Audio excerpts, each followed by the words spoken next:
Only 2 months ago, I was still on 80 milligrams of prednisone, a slew of inhalers, and a handful of meds. 10 years ago, I was diagnosed with chronic asthma, chronic bronchitis, so the whole respiratory system was affected. And not too long ago, I was told that my lung capacity was only 25%, and I needed to walk around with an oxygen tank for the rest of my life. And I was coughing nonstop. I went to Dr. Joe's progressive workshop only 2 months ago, and everything clicked together. I had done quite a bit of reading on all these principles, but he brought it together and something clicked in my brain and in my heart. I went home, and although I know he advises not to throw out your meds, that's exactly what I did. I went through the worst healing crisis, but every morning I had a date with the divine at 6 a.m. Only the blessings of the energy centers, only that, every single day. And I'm here today off all the meds, rarely use a little bit of one of the puffers.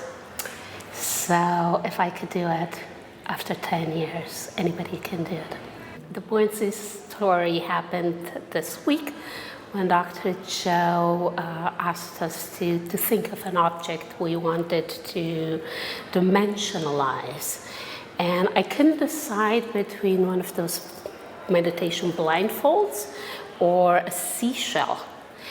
And as I was in that meditation, I said, either or, I know we have to be precise, either or just surprise me, something that I really wanted, and it's gonna be like my birthday and it's a surprise.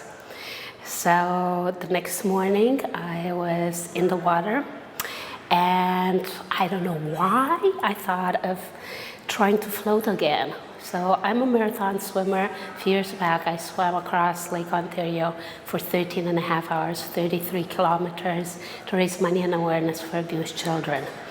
And I trained really hard for about a year and 3 months, up to 10 hours of continuous swimming. The only problem was that I wasn't buoyant. And as you swim throughout the night, you have to stop to get electrolytes, and they're being thrown to me in a bottle. But I couldn't float. I was never able to float. I grew up close to the Black Sea, which has a really high content of salt, and I would sink even in extremely salty water. Well, Lake Ontario is not salty, but still I couldn't float.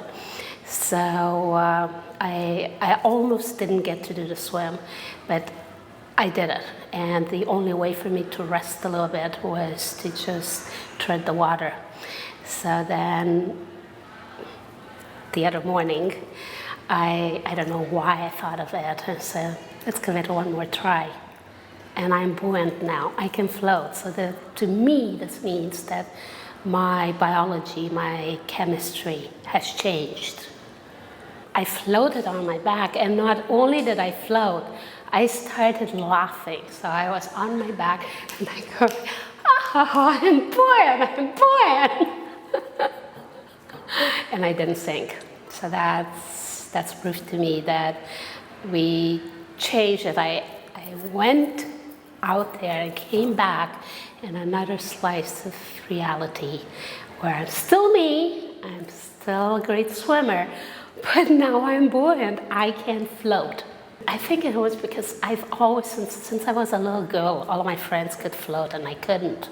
And when I said surprise me, something that I really want, but it's gonna be like my birthday present.